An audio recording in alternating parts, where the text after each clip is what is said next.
روز اول به هوا قلبی مرا دزدید و رفت. روز دوم آمد و اسمی مرا پرسید و رفت. روز سوم وای خاله هم کنار لب گذاشت. دانه دیوانگی را در دلم پاشید و رفت.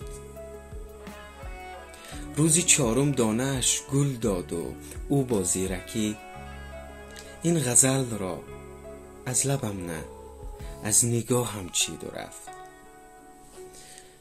با لباس قهوه‌ای آن روز فالم را گرفت. خویش را در چشمهای بیقرارم دید و رفت. او که طرز خنده‌اش خانه خرابم کرده بود با تبسم حال اهل خانه را پرسید و رفت. تا بچرخانم دلش را نذرها کردم، ولی جای دل از بخت بد دل بر خودش چرخید و رفت. زیر باران راه رفتن گفت میچسبد چقدر، با همین حالش به من حال دعا بخشید و رفت.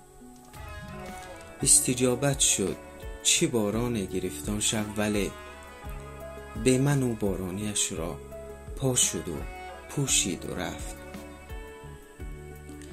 روز آخر به دعا به ابر هم باران گرفت.